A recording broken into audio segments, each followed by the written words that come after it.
নমস্কাৰ বন্ধুসকল স্বাগতম জনাইছোঁ মই দীপক ঠাকুৰীয়া মোৰ ইউটিউব চেনেল একশ্যন কাবাপলৈ বন্ধুসকল মোৰ বন্ধু এয়া অমৰ দাস নমস্কাৰ আপোনালোকৰ মাজত আজি এটা নতুন ভিডিঅ' লৈ আহিছিলোঁ নতুন টপিক এটা লৈ আপোনালোকে চাগে মোৰ পুৰণা ভিডিঅ'কেইটা চাইছে যা নহওক এতিয়া আমি যিটো ভিডিঅ' বনাব গৈ আছোঁ এই ভিডিঅ'তে এটা আপোনালোকক সুন্দৰ এটা টপিক দিব গৈ আছোঁ আমি দুইজনে মিলি কিনে তো বলক ভিডিঅ'টো আৰম্ভ কৰাৰ আগতে আমি আপোনালোকক এটা সৰু ক্লিপ এটা দেখুৱাইছোঁ আপোনালোকে এবাৰ ক্লিপটো চাওক মনোযোগ দিয়ক আৰু ভিডিঅ'টোৰ শেষলৈকে আপোনালোকে চাব তেতিয়াই ভিডিঅ'টোৰ আচল মজাটো পাব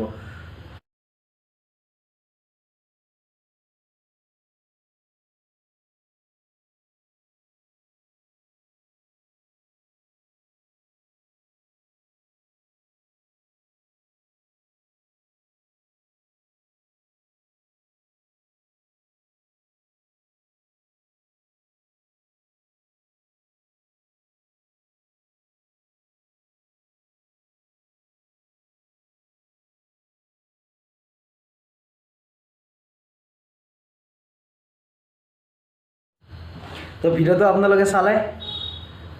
চাই মেলি চাগে আপোনালোকে এটা অনুভৱ কৰিছে যে এইটো নিশ্চয় কিবা এটা হাৰ্ডৱৰ্কৰ কাম মানে কি কাম এটা কৰি আছে কি কাম কৰি আছে তো কি কাম কৰি আছে সেই বিষয়ে মোৰ বন্ধু অমৰ আছে বিতংকৈ জনাব কামটো কৰি আছিলোঁ ময়ো আছিলোঁ চাগে দুপৰীয়া টাইমত কিবা অলপ কাম কৰি কিনে তোমাৰ লগত সহযোগ কৰিব গৈছিলোঁ কিন্তু বিশেষ অসুবিধাৰ কাৰণে মই আহিব লগা হ'ল তাত তুমি মই ইয়াৰ পিছত কি কৰিলা তাত লাইট ফিটিং কৰা গ'ল আৰু লাইট ফিটিং এচি বৰ্ড কাটি লাইট ফিটিং কৰা গ'ল আগতে 3 কালাৰৰ লাইট আছিল সেইবোৰ বেছি দিন নচলে 2-3 মাহ চলে তাৰপিছত এতিয়া আমাৰ যিটো 1 কালাৰৰ লাইট হয় সেইটো লগোৱা গ'ল 12 ৱেটৰ সেইকাৰণে আচ্ছা মানে কি হ'ল প্ৰথমতে তুমি তাত কাম কৰিছিলা ৱাৰিঙৰ কাম কৰিছিলা আচানদেৱৰ ঘৰ আছিলে নহয় জানো আচানদেৱৰ ঘৰটোত তুমি কি কৰিলা তাত 3 কালাৰৰ লাইট এটা লগালা মানে মাল্টি কালাৰৰ লাইট এটা লগালা মাল্টি কালাৰৰ লাইটটো লগাই মেলি কিনে আকৌ তুমি 1 কালাৰৰ লাইট এটা লগাই দিলা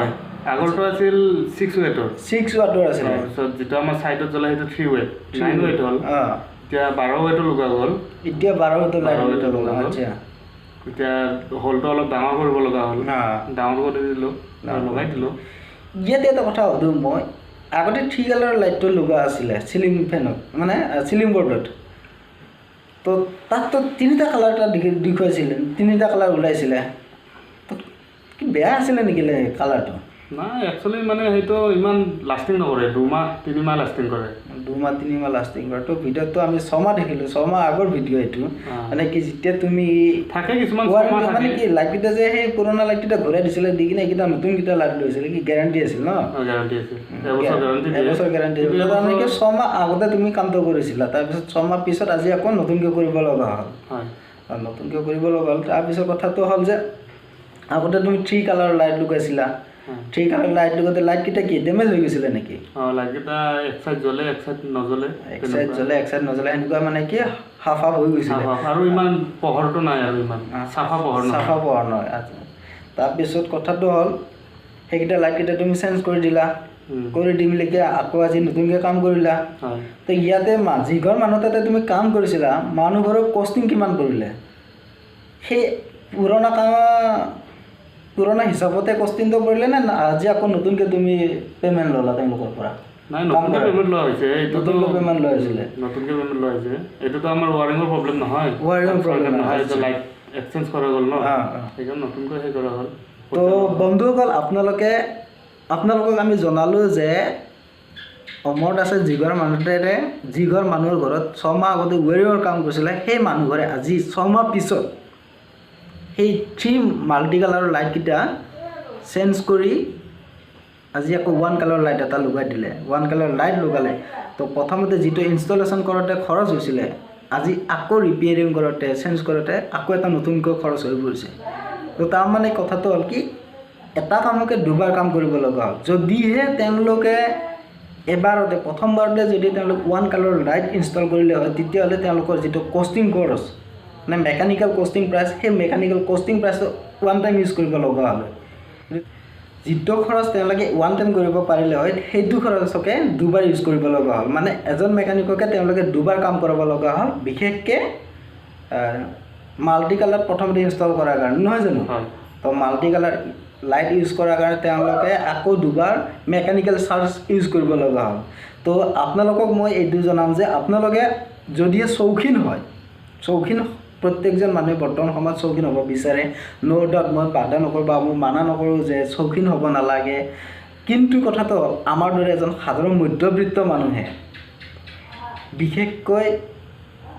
এটকা যোগাৰ কৰি সপোনৰ ঘৰটো সাজিব বিচাৰে, সপোনৰ ঘৰটো সাজে, তাত আপোনালোকে এনেকুৱা 3 মাল্টি কালাৰ লাইট কেতিয়াও ইউজ নকৰিব। যদি ইউজ কৰিব বিচাৰে তেতিয়াহ'লে ইউজ কৰক, ক'বলগীয়া একো নাই। ভাল চাই দামী চাই ইউজ কৰক, ভাল চাই দামী চাই আছে, কম দামীবোৰ ব্ৰেণ্ডেড কোম্পানীৰ মাল্টি কালাৰ লাইট এটা ইউজ কৰক। তেতিয়াহ'লে আপোনালোকৰ যি ৱাৰেণ্টি থাকে বা গেৰাণ্টি থাকে সেইটোতো থাকিব, ন' ডাউট। এটা কম দামী লাইট এটাতো ৱাৰেণ্টি গেৰাণ্টি থাকিবই, কিন্তু কথাটো হ'ল কি মেকানিকেল যিটো কষ্টিং প্ৰাইচ হয় সেইটো আপোনালোকৰ ৰেহাই হ'ব যদিহে আপোনালোকে ব্ৰেণ্ডেড কোম্পানীৰ লাইট ইউজ কৰে। তো মোৰ বোধেৰে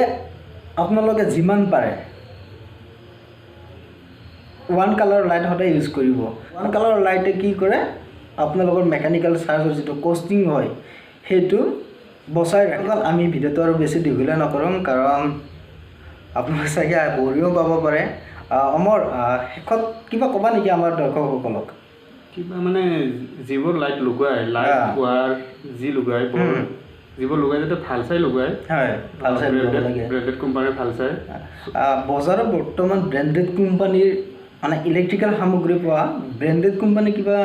তুমি নাম কেইটামান ছাজেক্ট কৰিবা নেকি আমাৰ কাষ্টমাৰসকলক, যাতে তেওঁলোকে এই ভিডিঅ'টো যিসকলে চাই আছে তেওঁলোকে চাগে মনতে ভাবি আছে যে ময়ো এটা সপোনৰ ঘৰ এটা বনাম, তাত মই ইলেক্ট্ৰিকেল বিভিন্ন ধৰণৰ সামগ্ৰী লগাম। বিশেষকৈ ৱেৰিঙৰ কামত যিটো আমাৰ ৱেৰ ইউজ হয়, ৱেৰ মানে সাধাৰণ ভাষাত ক'ব গ'লে আমি তাঁৰ, যিটো ৱেৰ ইউজ হয়। আৰু লগতে